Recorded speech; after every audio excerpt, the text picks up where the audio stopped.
Okay, let's dive into this. Imagine you're just sitting down with your morning chai and suddenly panic strikes the financial world. We've all experienced that stomach-dropping moment when the technology we completely rely on just stops working. Well, today on The Explainer, we're looking at a scenario that terrifies millions of investors. What exactly happens if the National Stock Exchange completely stops trading for a day? Do you lose everything? Let's find out. Set the scene in your mind for a second. It's Monday morning, exactly 9:15 a.m. You open up your favorite trading app to execute a trade you've been planning, or maybe just to check your portfolio. But something feels weird. The numbers are totally frozen. There are no red and green flashes. No orders are executing. It's just perfectly still. And then, boom! You see this massive headline flash across your newsfeed. NSE trading halted for the entire day. What is your immediate reaction to that? For most people, it's instant heart-pounding anxiety. What now? Can you buy shares? Can you sell?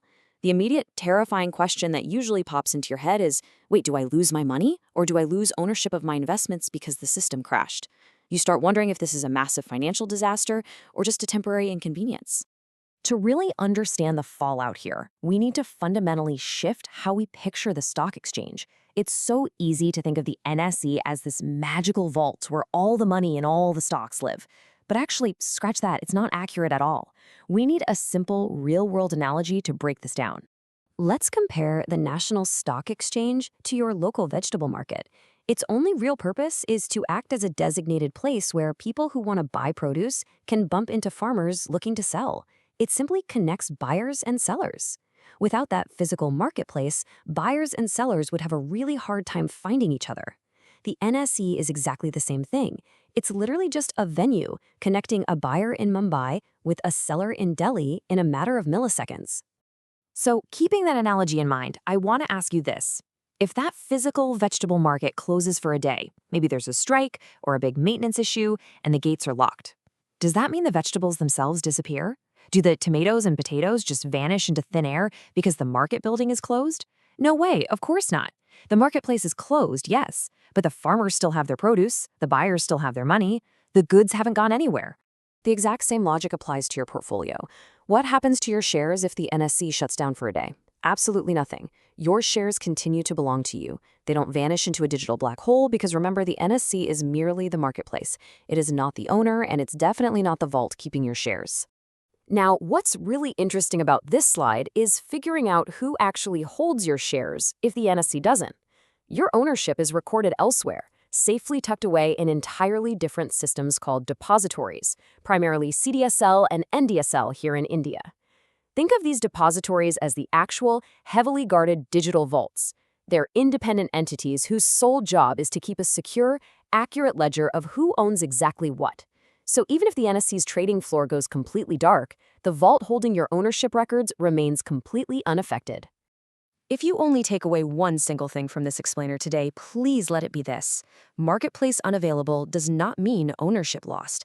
It is absolutely vital to separate the concept of a trading venue from actual asset ownership. The bank building being closed on a Sunday doesn't mean the contents of your safety deposit box have been wiped out, right? Once you internalize this difference, all that anxiety surrounding market glitches just kind of melts away. But what about actually trying to make a trade during a halt? Imagine you want to buy shares of SBI or Reliance. You place an order, but nothing happens. Why? Because for a trade to actually execute, a buyer and a seller have to be connected through the exchange. If the exchange is down, that connection is physically impossible. No connection basically means no transaction. You might want to buy and someone else might want to sell, but until that marketplace opens its doors again, the trade just cannot happen. So if your assets are perfectly safe, but no one can buy or sell, who actually gets hurt today? Is anyone really suffering from this outage? Well, to answer this, we need to analyze the different types of market participants, because a blackout doesn't affect everyone equally. The real impact depends entirely on what kind of game you are playing in the market. Let's start with a very common fear. People always ask, will a glitch stop my SIP forever? Suppose today is your monthly auto-deduct date for your mutual fund. Will a shutdown ruin your scheduled investment? The simple answer is no. Long-term investors don't need to panic over a one-day disruption. Temporary exchange issues do not destroy a long-term investment plan. The back-end systems will eventually reconcile everything once the market reopens. And this brilliantly illustrates a massive divide in how people experience the exact same event. On one side, you have the long-term investor. They're thinking in horizons of 10 or 20 years. For them, a one-day closure is just a minor inconvenience. They simply wait it out. But on the other side, you have the intraday trader. They think in minutes and hours. Being locked out with open, highly leveraged positions is incredibly stressful and potentially devastating if prices gap unexpectedly on reopening. The impact is totally different. Think about the number one for a second. One single day. For the long-term investor, your SIP journey is measured in years, not days. A one-day disruption in a 10 or 20-year investing journey is basically meaningless. One missed or delayed day is incredibly unlikely to change your ultimate financial future. It's just a tiny, insignificant blip on a very long chart. Let's move to and see how this builds into the bigger picture. Understanding this broader Indian financial ecosystem is absolutely crucial. Most investors obsess over profits and price charts, but very few spend time actually understanding the infrastructure that makes all of this investing possible in the first place. For example, did you know India actually has more than one stock exchange? Yeah, what if the NSE is shut down but the Bombay Stock Exchange, the BSE, remains fully operational? In some situations, trading might actually still occur through the BSE if the security is listed there and your broker is connected.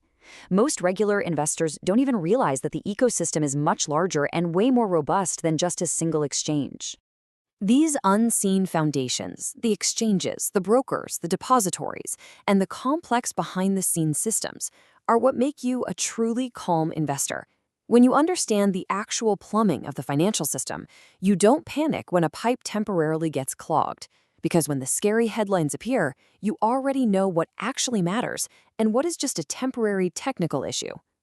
So, the crucial point is this. Let's go back to our original panic-inducing question. If the NSE stops trading for an entire day, do you lose your shares? No. Do you lose your rightful ownership? No. Can you trade normally? No. It will be an absolute hassle for sure. But for the vast majority of us, it is merely a temporary disruption, not a catastrophic financial disaster. I want to leave you with a question to really think about. If the NSE suddenly stopped trading tomorrow morning, what would you do? Would you panic on social media, calmly continue your long-term plan, or maybe use the downtime to learn more about our market infrastructure? You now understand the vital difference between a marketplace closing and ownership disappearing, and that understanding alone can prevent a whole lot of unnecessary panic. Simple conversations really do lead to smarter decisions.